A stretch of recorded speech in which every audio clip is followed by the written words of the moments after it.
Listo. Entonces, ah, buenos días, José. ¿Cómo está? Bueno. Ah, Hoy, después de primero la conmemoración del 9 de abril y ayer de la marcha por el año de racionamiento al que nos sometió el alcalde que nos ha posesionado, Galán, pues hoy vamos a hacer otro evento aquí en el centro de la ciudad, en este caso hablar con usted sobre la exposición Mandamiento, que pues se inauguró ya hace tiempito, que ha tenido como una asistencia sobre todo como de estudiantes y de gente que quiere ver buen arte, como buenas instalaciones, como instalaciones de verdad. Y como que la reacción de la gente siempre opera como en términos de, como el engaño museográfico que su merced propuso, era como esa perspectiva, un camino que remata en un camino, como que hay un camino que se resuelve en un camino que además en el mundo real es como, ¿y qué pasaría si yo cruzo? Entonces pues nada, como que hay ese diálogo con el espacio que la gente lo agradece mucho y como que sobre todo se ve el agradecimiento como en fotos. Y pues nada, que esto viene a ser como el resultado de un proceso que su merced inició ya hace rato, cuando estaba en la SAP, en su tesis.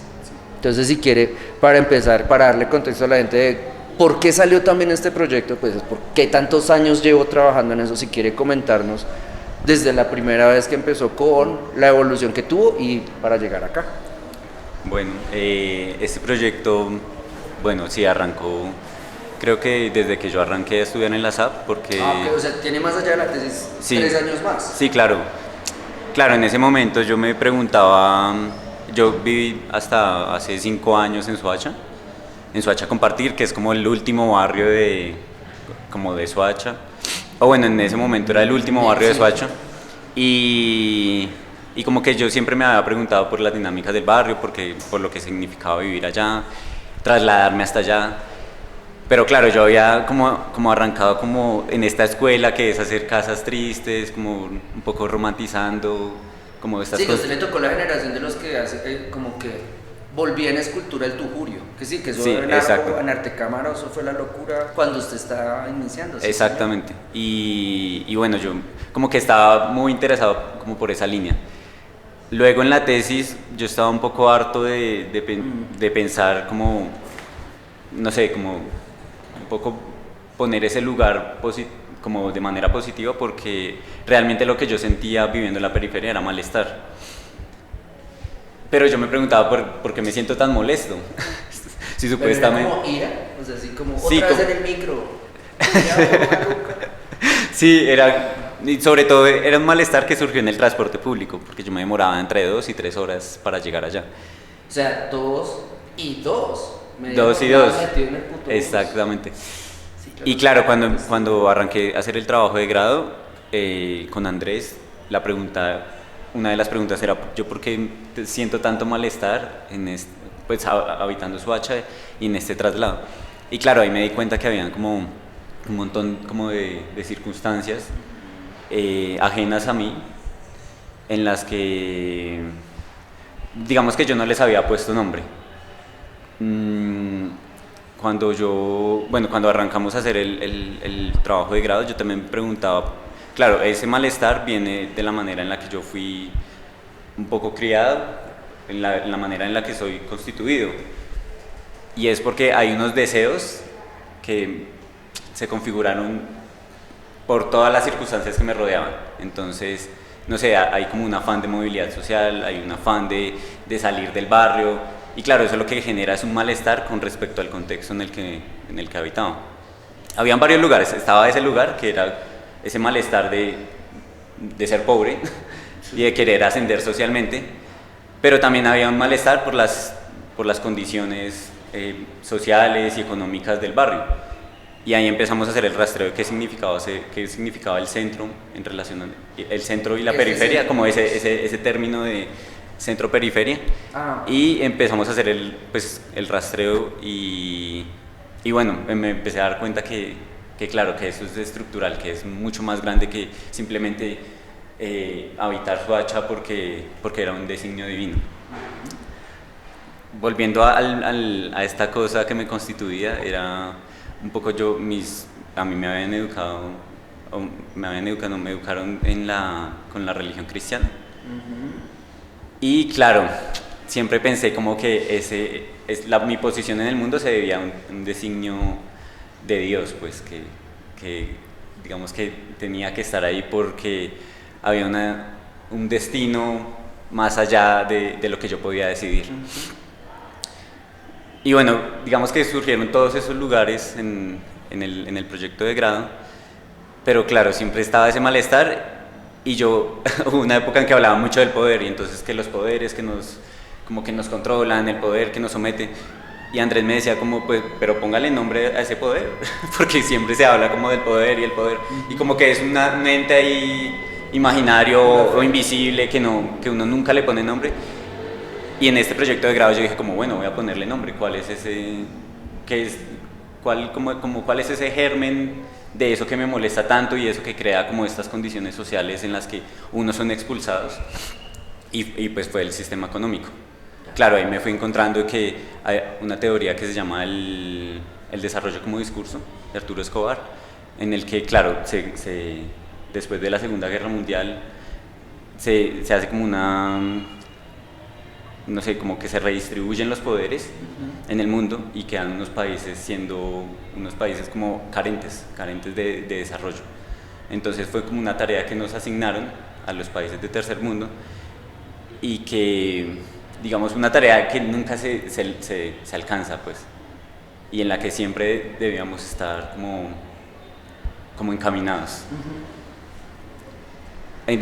Cuando surge este término del desarrollo como discurso, yo pues pienso como en esa idea del país en vías de desarrollo, sí, que es como una idea... Esa frase aparece ahí. Hay esa frase, pero claro, eso ya es terminando el trabajo de grado, ya. Aparece esta frase que siempre se ve como una forma, como una frase positiva, pues, como un lugar en el que, sí, como algo positivo. Yo siempre pensé que era como algo como que nos motivaba a avanzar.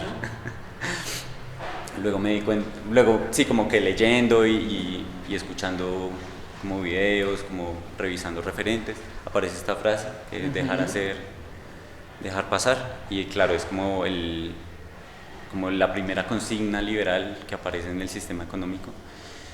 Y claro, esa pieza inicialmente en la SAP tenía el propósito de tapar la entrada, de ser un obstáculo, para que uno tuviera como que flexibilizar su cuerpo y para ingresar a ese sistema económico, que es lo que se pide constantemente. En el sistema económico de las tesis. Y así fue como contorsiones. Y claro, empiezan a aparecer varias consignas que es un poco ponerle nombre a ese malestar y nombrarlo. Yo siento que en este momento es como nombrar eso que me molestaba y que nos somete un montón, porque a mí me parecía muy paradójico que hay frases que parecen positivas o hay frases que se repiten constantemente y que nunca ve la crudeza de esas frases. Entonces, país en vía de desarrollo, claro, para mí en ese momento, no sé, antes del trabajo de grado no me hubiera parecido una frase, digamos, cruda ni algo terrible, pero cuando empiezo a hacer el trabajo de grado yo decía, claro, eso nos ubica, bueno, leyendo a Arturo Escobar, como en un lugar carente, en un lugar en el que nunca vamos a alcanzar ser como una potencia económica. Está esta frase que es dejar hacer, dejar pasar, y es como claro, en este proyecto acá en Reemplazo le puse mandamiento, porque es como un mandamiento, como algo que se tiene que cumplir, como una orden. Liberalismo y religión, ¿no? Porque van por la misma. Claro, bueno, en el trabajo también aparece ese lugar de la religión protestante. Ellos, este sistema económico, ellos creían que había una mano invisible que regulaba el mercado. Y a mí me parecía muy paradójico que es, claro, digamos que la economía se basa en números y en una cosa súper, no sé, como concreta, pero cuando aparece el liberalismo es como el mercado se va a regular solo porque es como una cosa mágica, como una cosa cósmica, y eso lo relacioné un montón como el cristianismo, como esa predestinación de todo se va a poner en su sitio a su tiempo, que es mentira. Te pones los sitios y madrugas. También, ¿no? Y detrás de este letrero está el de no hay ninguna alternativa, no hay alternativa de Margaret Thatcher, que es como la que a mí me parece más cruda de todas, como se hace lo que se diga en la casa, pues se hace lo que Dios designó. Es como no hay alternativa y pues creo que es como el sistema económico actual y como ver las consecuencias actualmente de una consigna de unos señores como, claro, que tienen unas pretensiones de salvadores. Para este proyecto se hizo la de guerra total, que es como una preocupación ya que aparece últimamente, y es como, no sé, como todo esto que está sucediendo en Europa, que se están rearmando, como que nos están arrojando una guerra desde, claro, porque las potencias cuando se necesitan como organizar sus economías, lo que hacen es generar guerras, que ya no son guerras no son guerras mundiales, sino son guerras como por satélite, se llama proxy war, que es como las guerras que se, no sé, en los países del sur global, como pelean las potencias mundiales en otros lugares y los muertos son de otras poblaciones. Y bueno, esta frase también, yo lo que leí fue, hay un discurso de Goebbels muy famoso en el que cuando pierden en Stalingrado, él da este discurso que es como que hay que llevar a toda la población alemana a una guerra total para acabar rápidamente la guerra. Y a mí me parecía como muy paradójico que como que esos discursos se renuevan y nuevamente estamos como arrojados a esta guerra total. Bueno, y esta pieza es un punto límite de Soacha en el que en Google Maps, porque queda como a media hora de mi casa, en Google Maps yo me di cuenta que había como un punto límite. A mí me pareció muy paradójico que claro, ahí se acaban las construcciones, pero era evidente que iban a seguir construyendo hacia allá, y yo en el trabajo de grado le puse el abismo, porque yo siempre me imaginaba la periferia como un abismo al que íbamos siendo arrojados, como que íbamos siendo como empujados. Claro, no hay ningún abismo, pero sí, simbólicamente para mí es un abismo en el que seguimos siendo arrojados, y lo que hago es un video de larga duración, como de 3 horas, porque en ese momento quería que pareciera una foto, pero cuando uno, no sé, como que mirara más detenidamente se daba cuenta que es un video como de larga duración. Claro, en 3 horas no se va a ver cómo arrojan a nadie, pero seguramente a muy largo plazo sí. De noche, seguro. Sí, como, ay, se me cayó un brazo, picaron a alguien, allá en almacenes éxitos, ahí sí, seguro. Y bueno, y acá para esta expo lo que charlamos fue como, bueno, cómo reacomodamos estos letreros, porque con este no vamos a poder tapar la entrada. Este ya no es un stand como era antes, como un stand de venta. Entonces, pues es como, bueno, pues dibujemos un camino. Es como el camino en el que unas consignas externas, unas consignas hechas por otras personas, nos arrojan hacia un abismo. Siempre nos están como arrojando. Claro, este proyecto está como en un punto en el que yo digo, ya le puse nombre, que siento que es como un lugar como importante para mí, como le pude poner nombre a eso que me molestaba, a eso que nos estaba como expulsando. Claro, ahora qué hago con estas consignas. Y por ahí es eso. Digamos que para la gente, quienes no saben y quienes nos están viendo fuera del país, es como amiguitos centennials y amiguitos extranjeros. José hace parte de una generación que creció amenazada de manera bastante agresiva por iglesias de garaje, así se llaman aquí en Colombia, que básicamente son como emprendimientos de vagos que hablan mucha mierda y que tienen un garaje para alquilar, le ponen sillas y hacen misas cada nada y no pagan impuestos. Digamos, puede llamarse reemplazo, puede llamarse oración fuerte del Espíritu Santo, pero bueno, en reemplazo no se lava porque no hay plata. Pero en estas iglesias básicamente se dio una penetración, sobre todo en barrios de clase obrera, donde la iglesia católica estaba como en un repliegue, sobre todo pues por la relación de sacerdotes, violación de niños y manipulación de comunidades y no respuesta.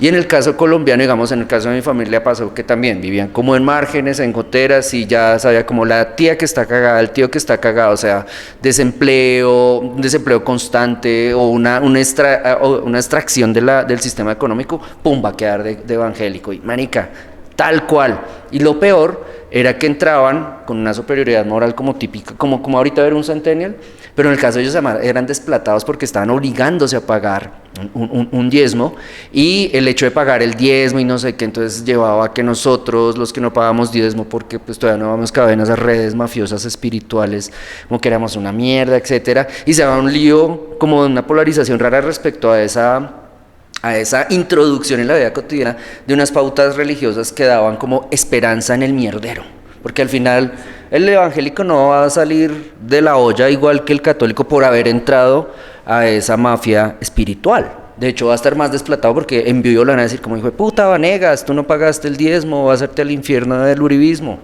Y en ese sentido, digamos que esa línea, me gusta lo que usted dice de ponerle nombre a la infamia, porque a los pobres nos educan para no darle nombre a la infamia. O sea, nunca decimos Guillermo Vanegas es el jefe que me explota, sino ay, la empresa.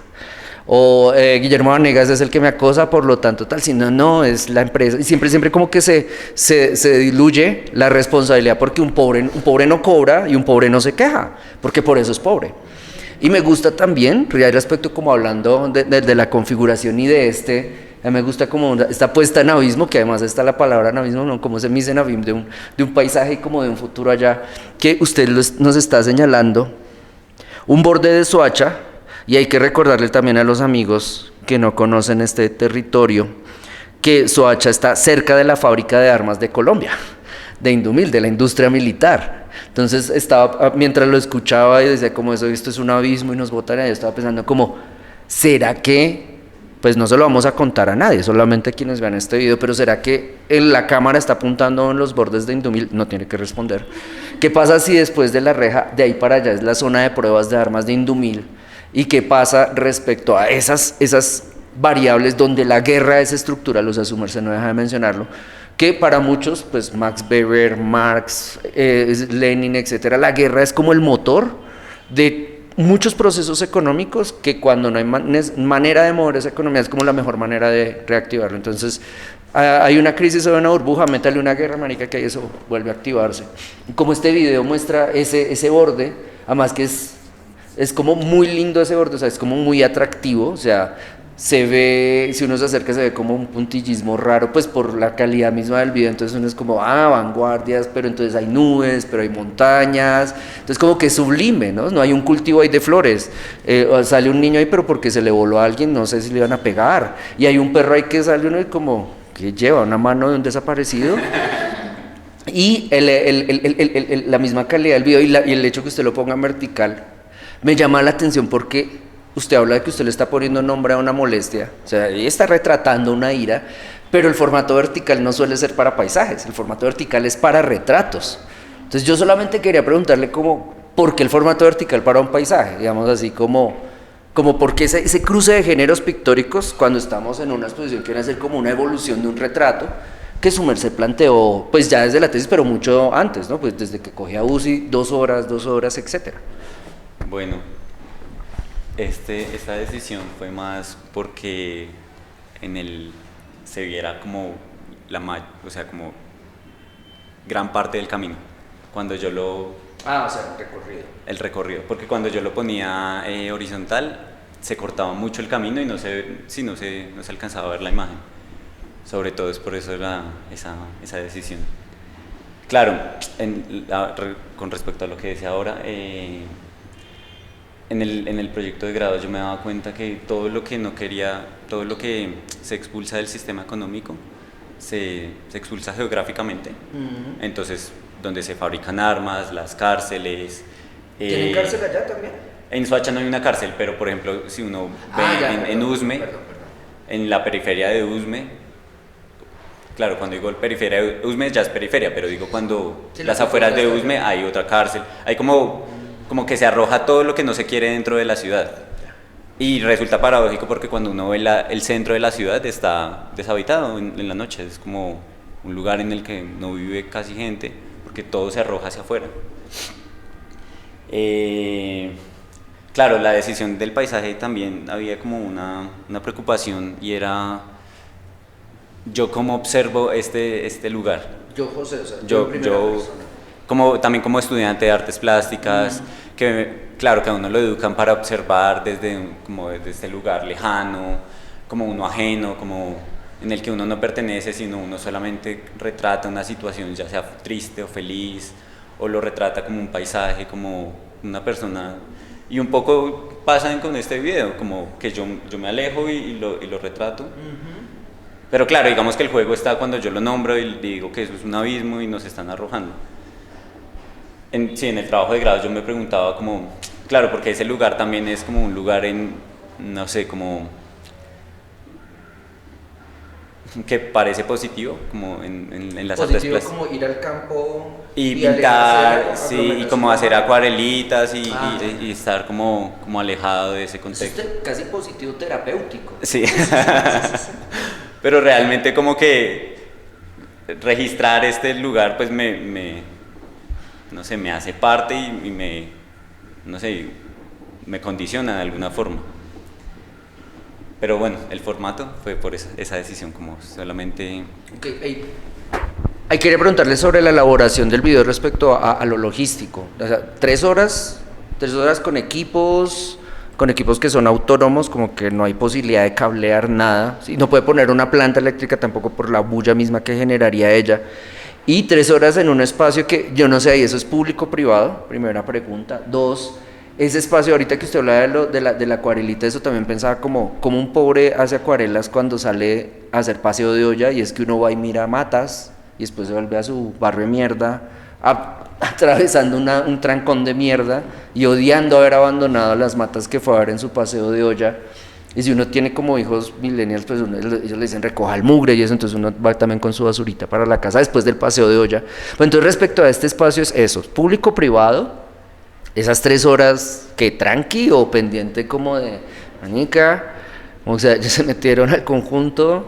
O la otra es, sí, en el proceso como de la grabación del video durante esas 3 horas, en esas otras ocupaciones que había, porque supongo que hay gente que iba allá, ¿cómo se dialogaba con ellos? Como, no sé, el niño que pasaba era como que estaba jugando se iba detrás de un balón, el perro salía porque simplemente estaba por allí era la mascota de alguien, si alguien estaba echando un picado al lado, ¿cómo articulo eso? Porque me parece que para realizar esto, además con esa tranquilidad en el sentido de ella ahí como cámara que mira de manera objetiva y alejada, necesita unas precondiciones como el liberalismo para existir. Y en su caso yo creo que es eso, dónde me ubico, qué hago si estoy invadiendo propiedad privada, cómo negocio con las personas que van a aparecer durante tanto tiempo. 3 horas es mucho tiempo para un plano secuencia, con esas personas cuando preguntan, ¿y usted qué está haciendo? Bla, bla, bla, bla, bla, bla. Sí, eso es un espacio público. O sea, lo que llamaríamos un potrero. Es un potrero. Atrás hay como... Atrás es acá. Atrás, sí, como atrás de la cámara. Ya. Es como un lugar donde como que se están construyendo parques, pero es como estos parquecitos de varillas, porque han construido algunos conjuntos. ¿Parques de varillas? ¿No? Sí, como estos para niños como parque infantil. Como parque infantil, o de esas máquinas de hacer ejercicio. Ya, Peñalos. Sí, porque hay como unos conjuntos, unos pequeños conjuntos, y son los últimos conjuntos, y claro, la gente viene como acá el domingo como a pasear al perro, a jugar, a estar con su familia. Y esa vez que grabamos no había mucha gente y no... ¿Porque era fin de semana? Porque eso es muy importante para estos espacios. Sí, era fin de semana, pero paradójicamente no había casi personas. Y grabarlo realmente fue muy, muy fácil. Igual, siempre hay alguien que se acerca y pues uno más o menos le comenta. Pero tranqui, no era como el celador. Sí, no. Con escopeta. Sí, y claro, fue como un día fuimos a grabar y como a probar cómo era el ambiente, cómo era la producción. Claro. Siempre está el miedo en Soacha de que a uno lo pueden robar. Bueno, en Soacha y en todo lado. Sí. Pero no, salió bien. Fue ir las 3 horas, poner la cámara y quedarse ahí. Okay. Quisiera entonces volver a la guerra y a la que es la pieza más nueva del proyecto. esta de Guerra Total. Entonces, digamos que cuando han venido estudiantes de las ABI les pido como que no se hagan con una mirada atenta en la exposición, para muchos, y yo no entiendo por qué, porque pues esa generación es muy visual, pues están como entre los 19 y los 22, no entiendo por qué ven un problema en la ubicación de las letras, como que, porque muchos preguntan como, ¿por qué no se lee desde adentro el Guerra Total? Y otros lo entienden, pero entonces ¿a quién le está hablando si allá solo hay techos de cosas abandonadas? Y o sea, son como muy arquitectónicos en su lectura, y la pared, la calle es muy estrecha, entonces uno mira para arriba ve como una cosa que al final es el reflejo del cielo y que no se ve. Entonces los que pasan de noche, como pues igual el azabeño recorre mucho el centro, entonces los que recorren por la séptima como, manica, eso se ve de noche. De hecho se ve mejor de noche porque la contraluz de la iluminación que queda en el espacio respecto a esta ventana, como es una hora que se vea, para que se vea de noche. O sea, hay como muchas preguntas respecto a la localización de la palabra. Entonces empecemos por ahí para después hablar de otras decisiones que su merced tomó. Sí, pues yo lo que quería era como usar la altura del edificio, claro, y la visibilidad hacia afuera, y poner como una frase que fuera un poco como... Siempre he pensado como en esas frases que son como muy... como lo que decía ahora, como unos mandamientos, como unas directrices, como una orden. Entonces quería que fuera un poco, sí, una orden hacia afuera, que la gente que pasara se preguntara un montón como así que Guerra Total. Por eso fue la decisión de... Entonces usted quería hablarle al público de afuera. Bueno, un público que no suele ser público, ¿no? O sea, como... Claro. ¿Uno es público de la publicidad o es víctima de la publicidad? Sí. También de pronto siento que hubo como un momento en el que, no sé, ahora que lo pienso, de pronto sucedió mucho en pandemia que la gente ponía unos carteles en las ventanas, y eso se movió mucho, eso se movía mucho en redes, y claro, digamos que el propósito también es que esto se moviera mucho como en el registro y se moviera en las redes, porque, no sé, eso genera un montón de preguntas y puede invitar a que visiten el espacio y vean que hay otras consignas. Entonces ya con lo que se me adelantó, la otra pregunta era eso, ¿por qué la mayúscula sostenida? Es que es una orden, o sea, ya, una orden, está gritando. Ahora, la fuente, ¿qué fuente es y por qué la usó? Es decir, y además porque lo he visto ya en otros trabajos, usted le presta atención a la fuente, o sea, si fuera gótica, si fuera peluda metalera, si fuera como de tag hip hop, o sea, no es porque sí, es porque se fue por esta fuente, digamos, a diferencia de la fuente de meme, de estas piezas que ya su merced nos explicó, como que provienen de mucho atrás. Entonces, como porque ese cambio y porque la orden se lanza con esa decisión tipográfica. Claro, yo en el trabajo de grado quería una fuente que fuera muy clara, como que se viera... Se llama Impact, además. Sí, y bueno, decidí esa fuente, pero no lo había pensado mucho. Ya para este proyecto y para los que he venido haciendo, me he preguntado un montón por la tipografía.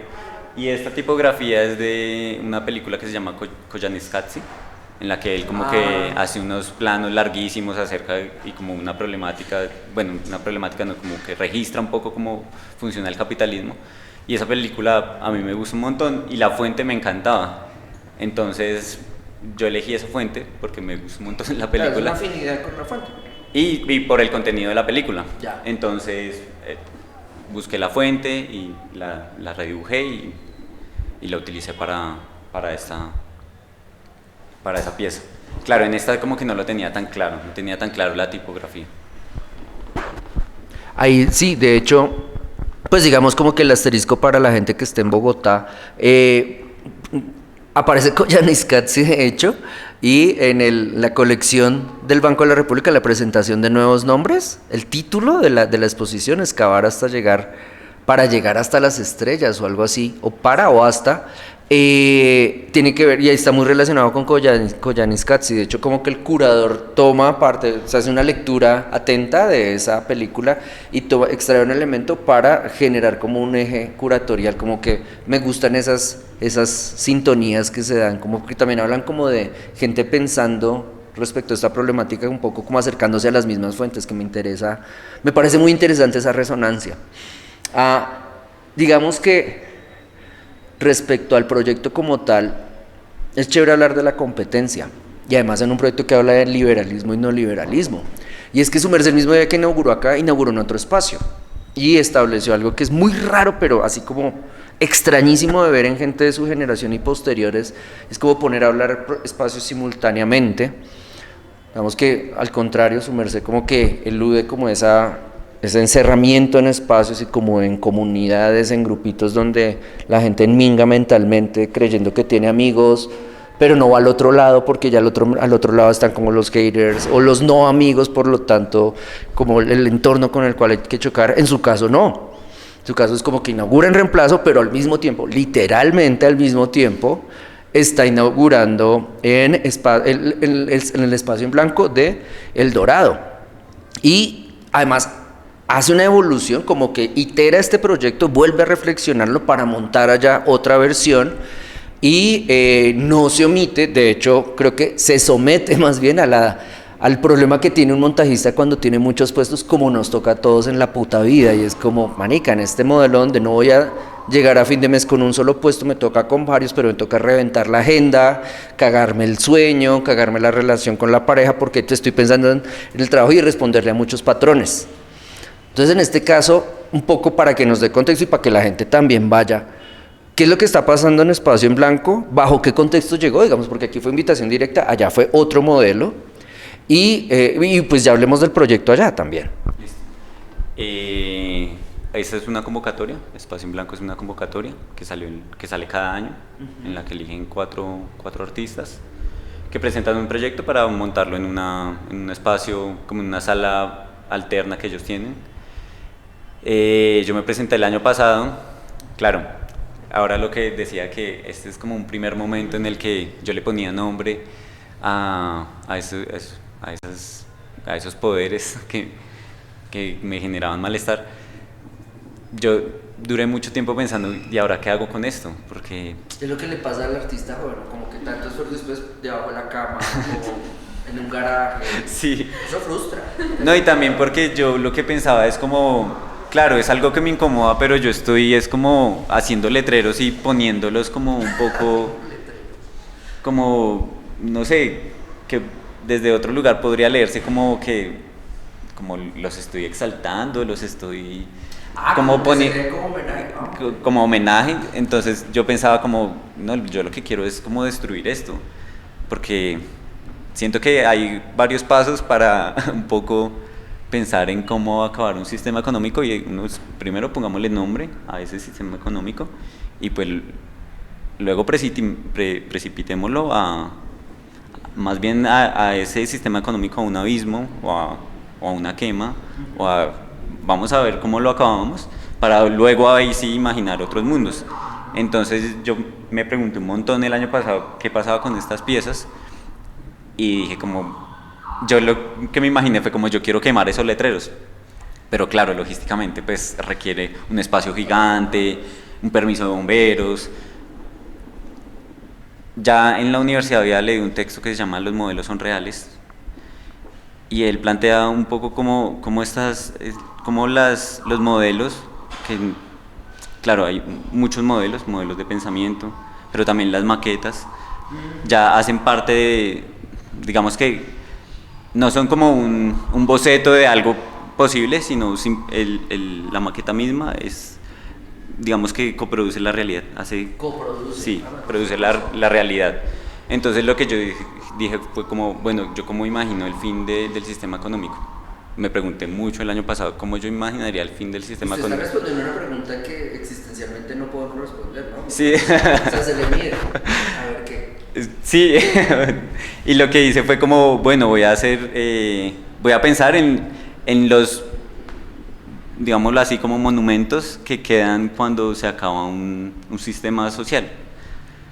¿Cómo se verían esos monumentos? Casi siempre se ven como a mitad, no sé, como que no se terminaron de construir, o se ven corroídos, o se ven acabados. Yo dije, pues pensemos que estos son como unos monumentos que se hicieron en algún momento y se quemaron. Entonces lo que hice fue hacer los mismos letreros en maquetas. Literalmente estos mismos letreros. Y los quemo y registro eso en video. Y eso es lo que está expuesto allá en el Dorado. Esos videos... Me le y eso. De hecho, ahí me gustaría un poco como que reforzar el hecho de la producción de ese video, porque también he visto, también otra resonancia en términos ya formales, he visto muchas, yo creo que es por la pandemia, ahorita que usted lo dijo, articulé eso, como que he visto muchos procesos en sala de exposición, perdón, muchos resultados de procesos en sala de exposición que son videos que fueron elaborados en interiores donde se queman maquetas que simulan la destrucción de piezas mucho más grandes, pues precisamente es el espíritu de la maqueta, ¿no? Usted a escala reproduce generalmente un espacio arquitectónico o un espacio paisajístico, aunque la gente no está quemando paisajes, se los come y los contamina, pero no están representando su quema. Sin embargo, sí con arquitecturas, en su caso con pancartas, con vallas, que esa es como otra modalidad arquitectónica que sufrimos en nuestro contexto. Entonces, un poco si nos quiere contar cómo hizo eso respecto a la preproducción, el manejo de cámara, etcétera, porque aquí simplemente como para plantear una relación con el último gran proyecto en el sentido de volumen de Belandia, ¿cómo se llama? Que vino a la inauguración, que estuvo en el Luis Caballero.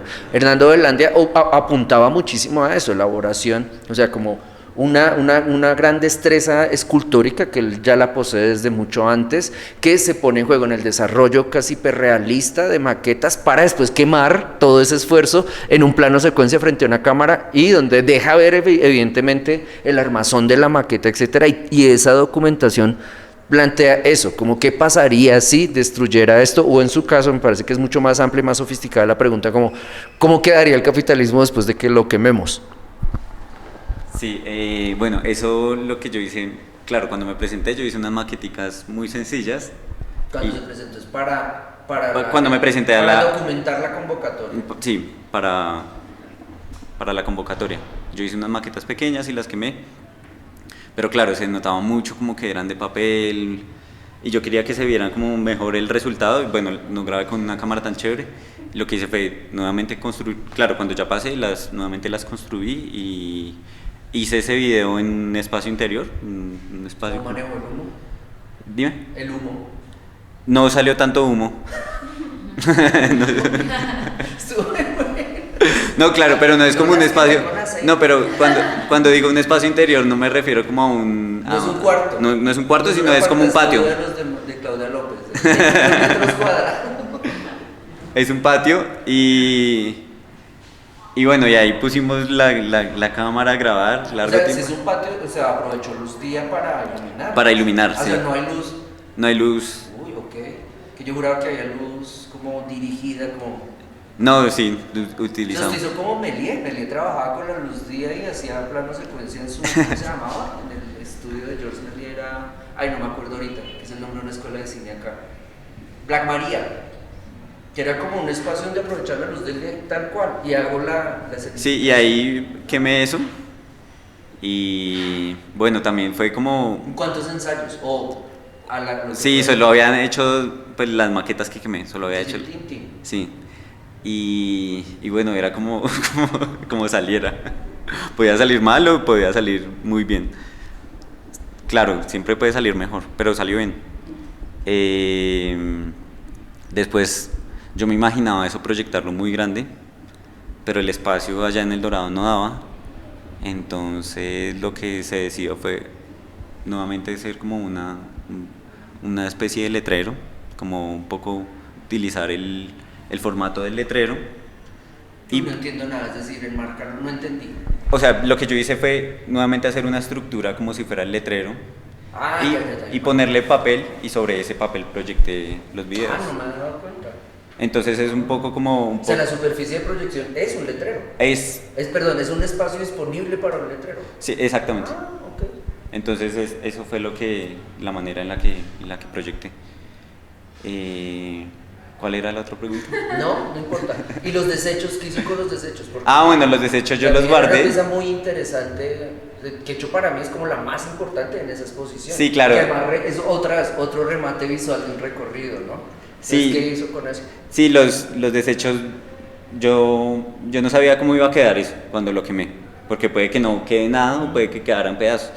Claro, quedaron pedazos y pensando en esta idea de cómo se vería un monumento de un sistema económico pasado que que ya se superó, como esos restos, entonces yo los recogí, los meto en una urna de vidrio y lo pongo ahí en la sala de exposición, claro, haciendo evidente. Yo quería hacer un juego de escalas en el que se engañara el ojo, pero no totalmente, no, como que tampoco era mi interés central, entonces lo que hago es mostrar que realmente son unas maquetas que se quemaron en el espacio. Y ya. Bueno, y finalmente había una réplica de bueno, sí, hay una réplica de un toro, es el toro del Wall Street. Lo que yo hago es quitarle como ese tamaño y esa, no sé, como esa materialidad como tan grande y como tan poderosa, y reducirlo a un toro muy pequeñito que pareciera de papel. Porque el texto de ese proyecto, de esa exposición... ¿Cómo es que se llama esa exposición? Los modelos son reales. Ese texto inicia con una frase de Mao Zedong que dice que el imperialismo es un tigre de papel. Que a mí me gusta mucho esa frase porque es como imaginar cómo un sistema se puede volver imagen, o sea, como un sistema él la vuelve imagen, como el imperialismo es un tigre de papel, y es un tigre que se puede deshacer, como algo que se puede cambiar, que se puede dañar, que se puede destruir. Entonces lo que hago es con el toro del Wall Street, como pensando en esta imagen que representa un sistema económico muy fuerte, poderoso, quitarle su escala y quitarle como un poco, no ponerlo sobre un pedestal, sino ponerlo en el suelo, que se vea como algo que casi que se podría pisar o dañar o patear. Entonces, antes de darle el espacio a la gente que quiera preguntar, 2 preguntas. La primera es, la elaboración de ese toro, según me dijeron, no sé, fue con impresión 3D. Entonces ahí hubo una decisión como, no sé, voy a utilizar cierto tipo de plástico o simplemente lo mando a hacer y ya. Ese toro, bueno, yo lo que quería inicialmente era que el toro fuera de papel. Literal de papel. De papel. Luego, eso es jodidísimo. Sí, luego me di cuenta que venden los modelos 3D, pero el modelo de ese toro es carísimo. No entiendo cuándo venden los modelos. El modelo como para uno poderlo imprimir. El archivo para imprimirlo. ¿Y es muy caro el de Wall Street? No es muy caro, pero pues no tenía la plata para hacer esa producción. Valía como $90. Seguí buscando y hay una persona que hizo la planimetría a partir de fotos, que es tomarle fotos, que eso también me pareció muy interesante, como que alguien va y le empieza a tomar fotos y lo sube a un programa que genera el modelo. Claro, eso es muy chévere porque es una persona, no sé si lo tomó con dron o lo tomó con su celular, pero es una persona que lo registra y lo vuelve un modelo que lo sube como... Exacto, y lo sube como a sus archivos y lo sube y lo deja libre. Ese fue el que yo utilicé y que se imprimió. En la elección del plástico, no, pues el que se usa. Un plástico que tiene que ver con... Sí, no. Petróleo y placa.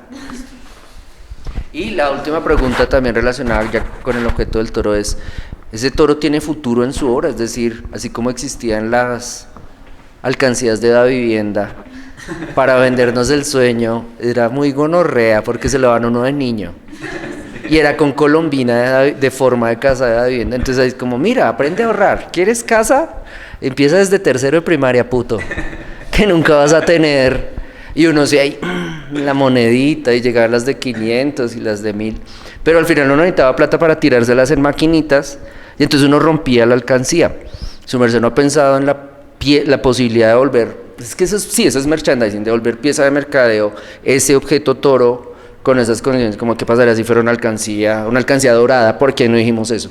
Dorada también. Como el objeto como tal no tendría un potencial, porque eso lo anuda usted mucho en sus proyectos también, como que de aquí pueden salir cosas que después revienten, quizá un potencial para otro proyecto relacionado con esa tridimensionalidad, esa elaboración y el toro salero, el toro alcancía, el toro, no sé. Sí, pues como que no he pensado mucho en qué podría pasar con esa pieza. Claro, ahí hay como una imagen que me gusta mucho, porque es como un toro embistiendo. Pero no, como que no le he echado cabeza a ver qué podría pasar con ese toro. Por ahora como que está ahí quieto en el suelo. Vamos a ver, pues más adelante de pronto sigo pensando. Que se mueva una marcha. Sí. Listo. ¿Alguien quiere preguntar?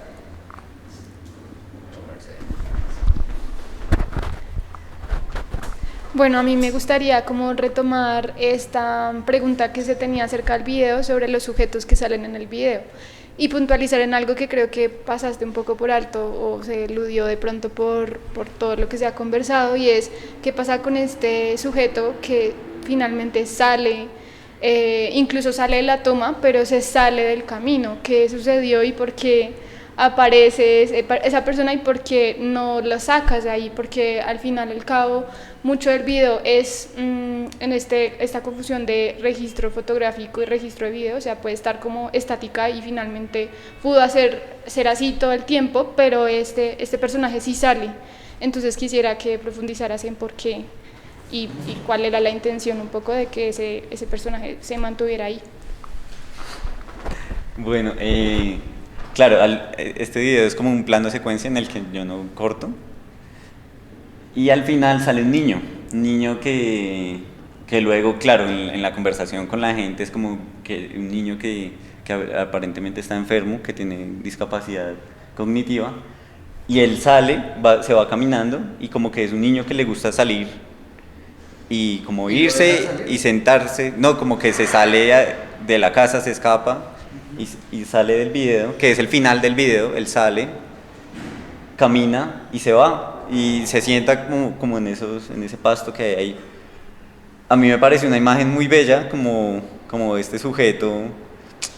Claro, ahí hay varias lecturas, como que me pareció muy linda esa imagen de un niño saliendo como de esa escena, como de ese, no sé, no diría que arrojándose al abismo, aunque también, ¿no? Que podría ser también de esa lectura, como las personas más marginadas, que incluso las personas que tienen problemas cognitivos son aún más marginadas, terminan siendo expulsadas, pero también es como el niño decidiendo salir. Como que no había pensado como por qué lo decidí, simplemente me pareció una imagen muy, muy linda. Y es el final del video. Claro, la aparición de él es el final del video. sí, él sale y dura como 10 minutos más y se acaba el video. Claro, uno tendría que quedarse las 3 horas viendo el video a ver si sale el niño o no. Pero como que también pues fue la decisión de dejar el plano secuencia.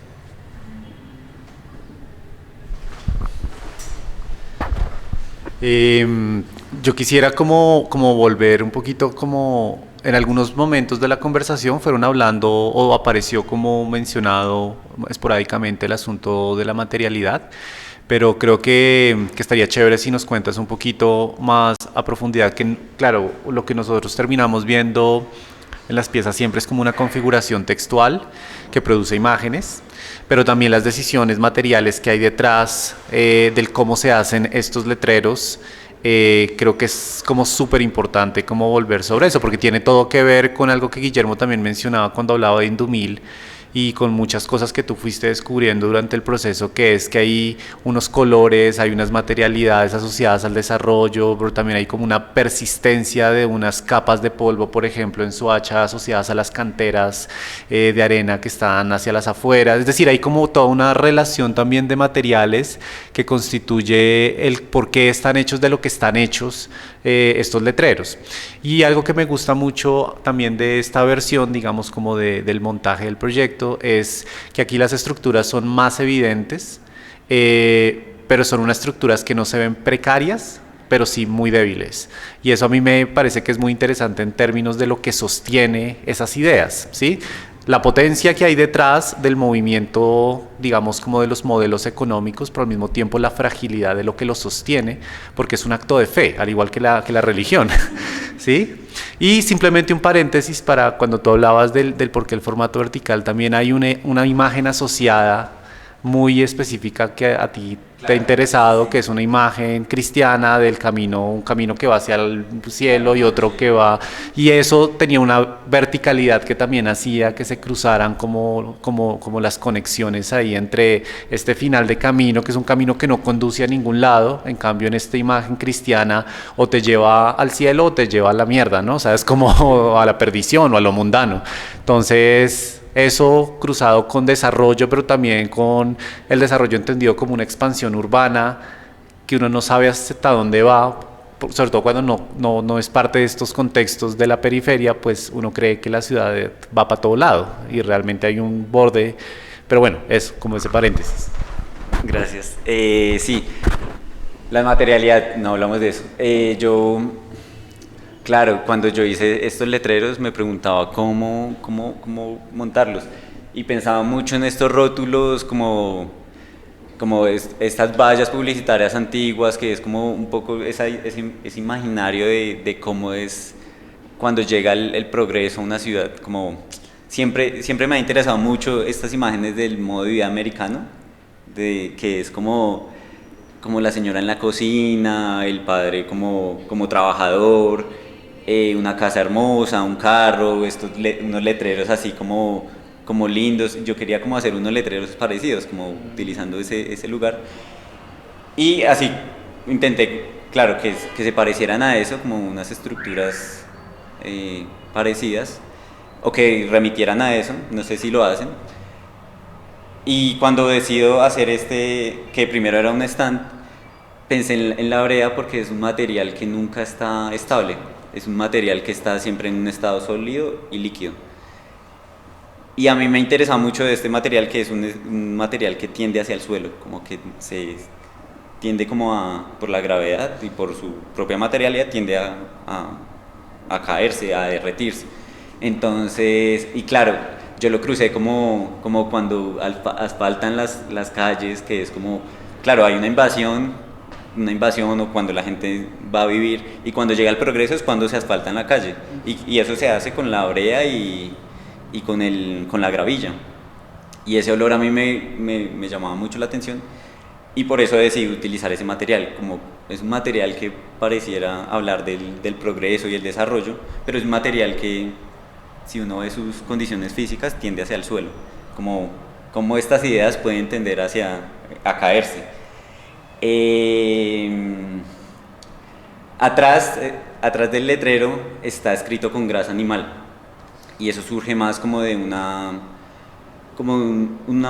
materialidad que me atraviesa, porque mi papá producía manteca de cerdo, y eso era como un espacio como de malestar muy fuerte para mí, porque huele muy fuerte, porque es un material que se impregna en la ropa, porque es un material que cuando se cocina eso habita todo, como que sí, se pega todo el espacio.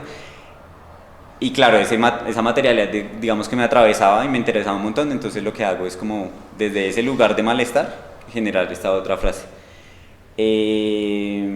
Claro, a mí se me olvidó decir que esta pieza originalmente, o la primera versión, tiene un dibujo que es un calco de una litografía del siglo XVIII, que es el camino ancho y angosto, que claro, que es una imagen que a mí me interesaba mucho porque la vi de niño y era terrorífica. Era como, tenías que pasar por un camino, si querías llegar al cielo tenías que pasar por un camino en el delgadito, en el que solo cabía una persona, en el que tenías que enfrentarte con un león, sí, como que era aterrador. Y si te ibas por el camino ancho, que era como el de la fiesta, el de estar tranquilo, el que cabíamos todos porque es un camino ancho, nos llegaba al infierno, llegaba una guerra y después al infierno. A mí me parecía muy aterradora esa imagen, y claro, había decidido cruzarla con esta imagen, que era como, este camino no lleva hacia ningún lugar. Como realmente estos dos caminos nos llevan hacia un abismo, como esos caminos supuestamente, ya sea el del cielo o el del infierno, nos lleva a una expulsión del sistema económico. Y ya, ¿sí?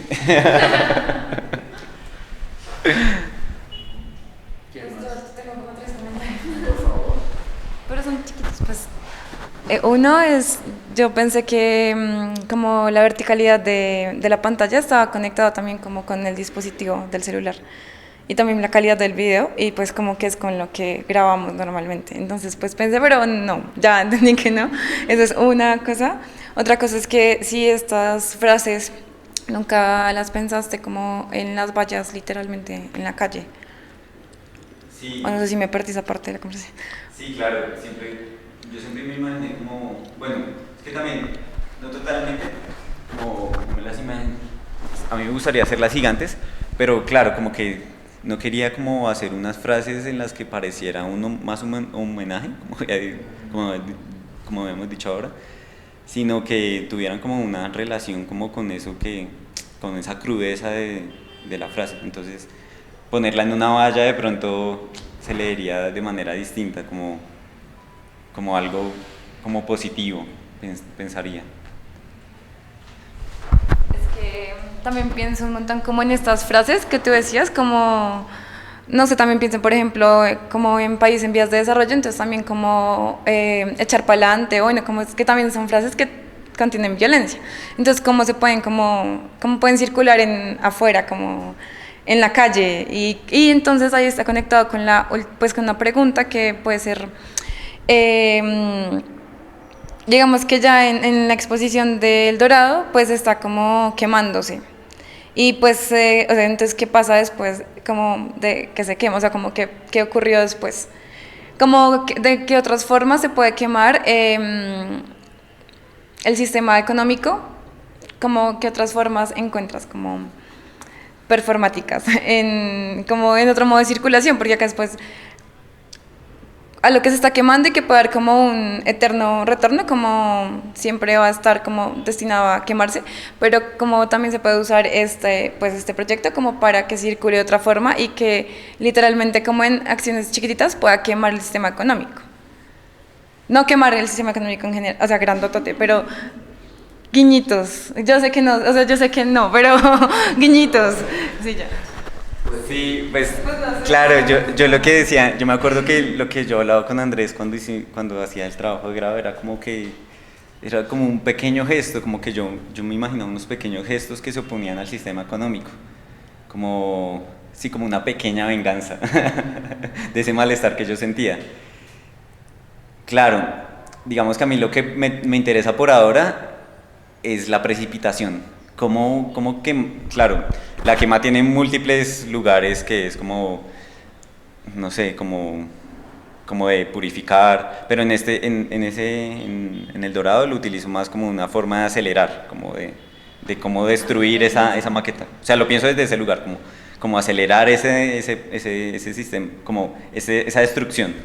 Y por ahora me interesa es como la destrucción simbólica, porque es como, digamos que aquí no estoy afectando el sistema económico directamente, pero sí simbólicamente estoy diciendo como esto pues para mí se podría replantear, se podría acabar, se podría destruir.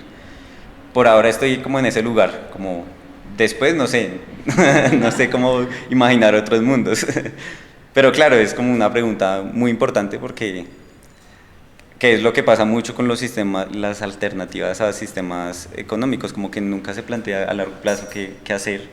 Se destruye el sistema vigente, pero si no se piensa el sistema que va a reemplazar el otro, pues puede que retornemos a ese sistema económico.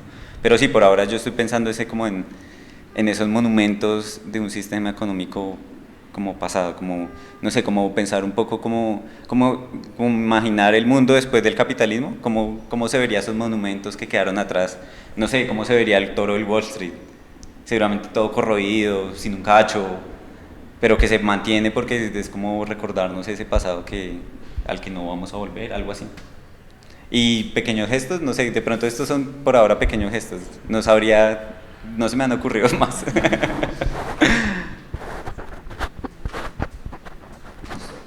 Pues muchas gracias. Gracias.